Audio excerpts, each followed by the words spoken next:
না না, আপনাদের সাথে কথা হইল যে আগে টাকা দিবেন, তারপর হইল বিয়ে। আর ছেলের চাকরির জন্য টাকা লাগবে 11 লাখ। 11 লাখ টাকাই দিতে হবে। আর তারপরেই সেই টাকা দিবেন, ছেলের চাকরি আগে হবে, তারপর হইল বিয়ে। ভাই সাহেব, এমন তো কথা ছিল না। আর আপনি যেটা কইতেছেন এটা তো অন্যায় কথা কইতেছেন। আপনারা আগে যা কইছেন এটা তো আমরা মাইনাই নিচ্ছি। আমরা তো কইছি, আপনি কইছেন 5-6 লাখ টাকা লাগবো। আপনার ভাইয়ের পেনশনের টাকা যা ছিল সবগুলাই দিতে রাজি, কিন্তু এখন কইতেছেন 11 লাখ টাকা। না না ভাই সাহেব, আপনি এরকম কোনো কথা কইেন না। বিয়ের আগে হইতে দেন, তারপরে না হয় দেখা যাবে নি। আপনার আমার মেয়ের কথা তো একটু চিন্তা করবেন, ওর দিকে একটু তাকান। না না, আগে যৌতুক, পরে বিয়ে। আর তাছাড়া হাইল ছাড়া নৌকা যেমন, আর পুরুষ ছাড়া বাড়ি তেমন। আমি তো আপনাদের বাড়িতে আইসা কোনো পুরুষ মানুষই দেখতেছি না। আপনার সাথে কথা বলে তো কোনো পাইতাছি না। তো ট্রেন চলো এখানে। ভাই সাহেব, চলো। এটা করেন আপনারা। না না না না, ভাই সাহেব, একটা বার আপনার মেয়ের কথা ভাবেন। আমার মেয়েটার কি হয়ে যাবো? শোনেন, বাবা ভাবি নাই, আপনি ভালো করে ভাবেন। ভাই বে, তারপরে আমার সংবাদ দেন। আসো। ভাই সাহেব, যাই না। এটা কি হয়ে গেল?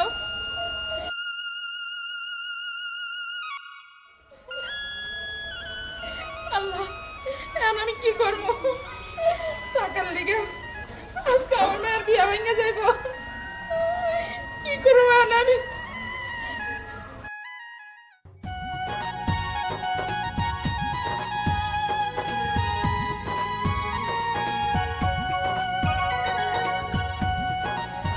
ওস্তাদ আইতাছে।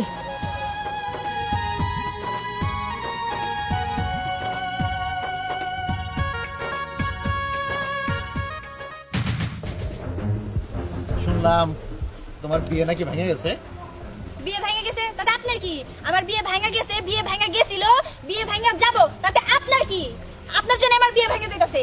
এই বলেন তো, আপনি কি করলে আমার পিছু ছাড়বেন? তাড়াতাড়ি বলেন। তোমার বিয়ে ভেঙে যাবো কে? তোমার বিয়ে তো আমার লগে। আমি জানি তো, এই বাইরে থেকে পোলাপান টোলাপান বিয়ার প্রস্তাব দেয়, আবার বিয়ে ভাঙেও যায়, এগুলো তো ভাল্লা। আমি জানি তো, সবই বুঝি। আমার বিয়ে কিসের জন্য ভেঙে যায়? শুধুমাত্র আপনার জন্য ভেঙে যায়। আপনিই নাটের গুরু।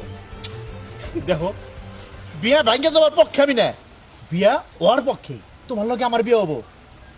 তুমি তোমার বাড়িতে কও আমি ছেলে ভালো, ঠিকাদারি করি, ঠিকাদারি। আপনি ঠিকাদারি করেন আর জেদারি করেন, আপনার আমি বিয়ে করব না। আপনি নিজে কি মনে করেন? হ্যাঁ, কি মনে করেন? দেখো, আমার টাকা পয়সার অভাব নাই, কিন্তু ভালোবাসার অভাব। বুকের মধ্যে খালি কে কেউ কে কেউ কে কেউ। আমি তোমার ভালোবাসি, আই লাভ ইউ। তুমি বিষয়টা দেখো। ধুর, আই লাভ ইউ কিসের? I love you, I love you বলবেন না। আপনার আমি ভালোবাসি না। আপনি নিজে একবার আয়নায় দেখছেন আমার বিয়ে করতে আসছেন? হ্যাঁ দেখছি, আমার চেহারা নায়কের মতো। হারাবি নীলয়, ঠিক কইছি না রে? আমার চেহারা নায়কের মতো না? ভাই ফাইন নায়কের মতো। ভাই দেখছো, ওরা হাসা কথা কইছে, ছেলে ভালো ওরা। জানি তো কত ভালো। নায়ক না চাই, একটা গুন্ডা, আস্ত একটা গুন্ডা। এই জন্য সাথে দুটো চামচা রেখে দিছেন, তাই না? সবই বুঝি আমি। পাচ্ছেন না, পাচ্ছেন বলতেছি। না, ছাড়ুম না। তোমার বাড়িতে আর কেউ কোনোদিন কোনো বিয়ে শাদী নিয়ে আসবো না। আমার ছাড়া তোমার কারোর সাথে বিয়ে হবো না। আপনি কি মনে করছেন আমার যদি অন্য কারোর সাথে বিয়ে নাও হয় আপনার আমি বিয়ে করে নিবো? আপনার সাথে আমি কবুল বলবো? জীবনেও না। আমি মরে গেলে আপনার কবুল বলবো না। প্রয়োজনে তুমি সারা জীবন সিঙ্গেল থাকবা, তারপরেও অন্য কোনো পুরুষ তোমাকে শাদী করতে আসবে না। তার আমি কাড়া কাড়ি দিয়ে দিব।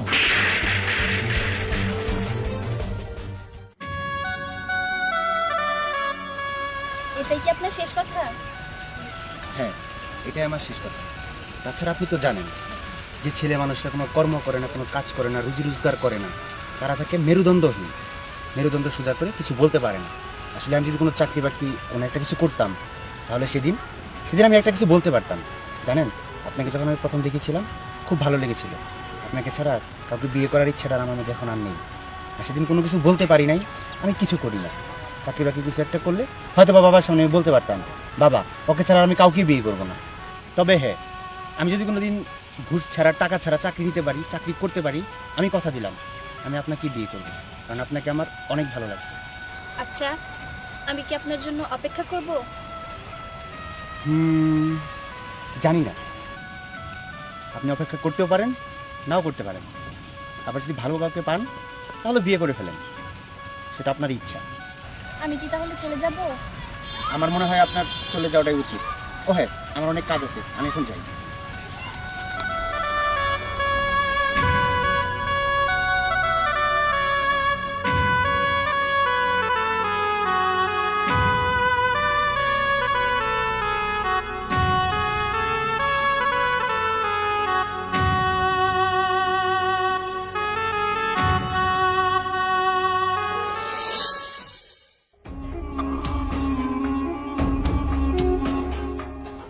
বোমা বোমা আম্মা ডাকছেন আম্মা? এই তুমি ঘরের মধ্যে কি করো? কি করো কর সারাদিন? তুমি অথরিটি দেখে রাখতে পারো না? ও বাইরে গেলো কিভাবে? মা আমার তো অথই কিছু বইলা যায় নাই।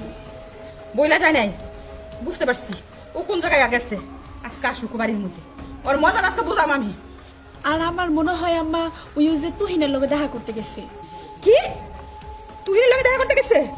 ঠিক আছে, তোমার কথা যদি সত্যি হয় আজকে ওর একদিন কি আমার একদিন। আচ্ছা মা ঠিক আছে, তাহলে একটু সহ্য করে নয় আসুক। আচ্ছা এই কই গেছিলি? এই কথা সত্যি মানে কি? বোমা যেটা কইছে এটা কি সত্যি? তুই কি তুই লাগে দেখা করতে গেছিলি? কি হলো? শান্ত হন, আমি ওর দিকে চুপ করো। এই দিকে এই তুই কি লিখে দেখা করতে গেছিলি? কা কি লিখে দেখা করতে গেছিলি? জানা মা এসে বাড়ির মধ্যে এত অপমান করলো, টাকার লিখে বিয়া ভাঙা দিল, তার লোকে তুই দেখা করতে গেছিলি? সি সি সি সি তোর লজ্জা শরম কিছু নাই? এই তুই মরতে পারস না? হ্যাঁ তুই মরতে যেতে ভালোই তো, এই অপমান আমার আর সহ্য করা লাগতো না। মা আপনি একটু শান্ত হন, আর আমি পরে বুঝে গোমনে। এই তুমি কি বুঝাইবে? হ্যাঁ এই তুই মরতে পারস না? টাকার তলে যা মর, গাড়ির তলে যা মর, ময়না মাইকে উদ্ধার কর। এই মুক্তি কেমনে দেখাস? হ্যাঁ আমি এর তো একটু দেখাইতাম না, তোর দিকে আমি আর কত অপমান সহ্য করুম ক? আমার এই জ্বালা যন্ত্রণা ভালো লাগে না, আমার আর সহ্য না। তা না হলে আমি গলায় ধরতে মরি, তবু তোরা শান্তি মতন থাক। অথই অথই এটা কি করলেন মা? হ্যাঁ ওর আপনার আগের ঠেলেগুলো কি বললেন মুখ দিয়া? কি করবো বৌমা, আমার আর কি করার আছে? বাড়ির মধ্যে এসে কিভাবে আমাকে অপমান করে গেল, তারপরে ওই পোলার লোকে কেমনে দেখা করতে গেছে। সি সি সি সি সি মা, অথই অথই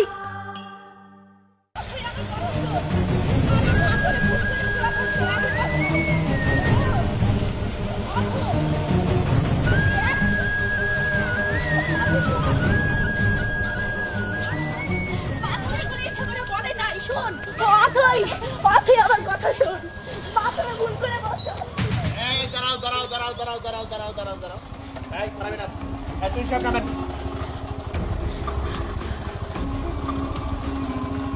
তোমার কি ধারণা মরতে চাও? মরবা? এত সহজে আমি তোমার মরতে দিব? সারা জীবন তোমাকে আমার মনে করতে হবে। এই তুই সাহেব এদিকে আসেন। এই যে আপনার প্রিয় পাত্রী আপনাকে না পেয়ে মরতে ছিল। আপনার বাবা তার বিয়ে ভেঙে দিয়েছে, তার মা বাড়িতে অশান্তি করছে, আমি লোকজনদের সব খবর নিছি। সেই জন্য আমি আপনাকে আপনার বাড়ি থেকে নিয়ে আসছি। বিষয়টা হলো শুনেন, আমি টাকা পয়সা ডাইনে বামে অন্ধকার রাস্তায় আলোর রাস্তায় প্রচুর ইনকাম করছি। আমি ওরে ভালোবাসি, এখন থেকে আমি আমার বোনের মতো ভালোবাসো। আমার বোনটারে আপনি দেখে রাখবেন, আর আপনার চাকরি হইতে যত টাকা লাগে, আমি তো বড় ভাই সেজন্য যৌতুক হিসাবে 5 লাখ 10 লাখ 15 লাখ সব টাকা আমি আপনাকে দেব। না না ভাইজান, যৌতুক হিসাবে টাকাটা আমাকে দিয়েন না। আপনি টাকাটা আমাকে ধার দিয়ে আমার চাকরিটা পাওয়ার ব্যবস্থা করুন, আমি আপনার টাকাটা পরিশোধ করে দেবো ইনশাল্লাহ।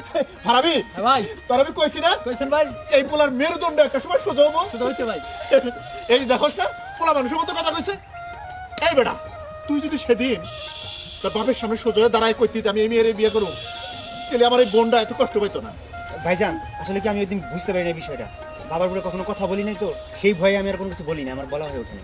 ঠিক আছে ভাবি, অগ দুজনের বাড়িতে নিয়ে যান। আচ্ছা ঠিক আছে ভাইজান, আসসালামু আলাইকুম। চলো ভাই। এটা কি করলেন ভাই? হারাবি ভালো কাম করার মজাই আলাদা। জীবনের প্রথম আমার খুব আনন্দ লাগতেছে। হয় ভাই হয়। চালাবি? চালান চালান আপনি। চালাবো, হ্যাঁ? হ্যাঁ, চালান। বয়। খুব আসতে হবো, খুব। অবিশ্বাসকে একটা পাড়ি দিবি বড় করে। ভাই বুঝছস না? বুঝি ভাই। সব ঠিকাদারের ফোন দে।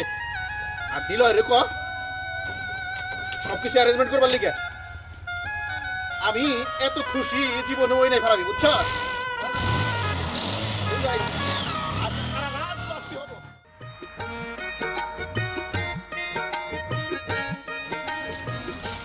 ইয়ে মানে অথই, তোরা দুজন আয়, আমি বাড়িতে যে আমার এই খুশির খবরটা দেইগা। হ্যাঁ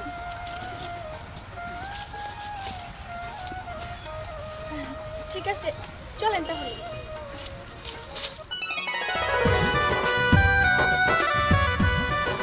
হ্যাঁ যাব, তোমাদের বাড়িতে আমি যাব, কিন্তু একটা কথা, আমার যে হবু শাশুড়ি উনি তো আবার ঝাড়াপিটা করে আমাকে বাড়ি থেকে তাড়িয়ে দিবে না? আরে না না, এসব কি বলছেন? আমার মা মোটে ওই রকম না। আসলে মা খুব রেগে গেছে কেন জানেন তো? বারবার আমার বিয়েটা এইভাবে ভেঙে যাচ্ছিল, শুধুমাত্র ওই যে ওই ভাইয়াটার জন্যে। উনি আমাকে পছন্দ করতো তো, কিন্তু আমি ওনাকে পছন্দ করতাম না। আমি ওনাকে বারবার বলছি আপনি আমার পেছন পেছন ঘুরবেন না, ঘুরবেন না। তারপর আমার পিছুই ছাড়ে নাই। যতবারই আমাকে দেখতে আসছে ততবারই আমার বিয়েটা ভেঙে গেছে। এই জন্য আসলে মা এসব সহ্য করতে পারে নাই। তাছাড়া আপনাদের ওই যৌতুকের ব্যাপারটা বুঝেনি তো, এতগুলো টাকা কিভাবে দিব? আমার তো বাবা নাই, আছে শুধুমাত্র একটা ভাই, সেও ছোটোখাটো একটা চাকরি করে। এত টাকা যৌতুক দেওয়ার সামর্থ্য আমাদের নাই, এই জন্যে আর কি। আসলে এই বিষয়টা আমি বুঝতে পারছি। সেদিন আপনাদের বাড়িতে গিয়ে আমাদের অনেক বাড়াবাড়ি হয়ে গেছে। এভাবে যৌতুক চাওয়াটা আমাদের মোটেও ঠিক হয় নাই। তাছাড়া আমার বোঝা উচিত ছিল যে আপনার সম্পত্তি যেটা আপনার ভাগে থাকবে সেটা একটা সময় আমারই হবে। তাই যৌতুক চাওয়াটা ঠিক হয় নাই। যৌতুক হলো একটা অন্যায় জিনিস। হ্যাঁ ঠিক বলছেন, তবে আরেকটা কথা, যে ভাইয়াটা আছে ওনার জন্য কিন্তু সব কিছু ম্যানেজ হইব। হ্যাঁ হ্যাঁ, ওই ভাইয়ের কথাটা আমি বলতে চাচ্ছিলাম। ওই ভাইয়া যদি না থাকতো আমার মনে হয় আজ আমি আপনাকে পাইতাম। আর ওই ভাইয়াটা সব ভুলগুলা ভাঙায় দিচ্ছে একদম। এখন সব নিজের ভুলগুলো আমরা বুঝতে পারছি। আচ্ছা ঠিক আছে, এবার বাসায় চলুন। হ্যাঁ চলুন।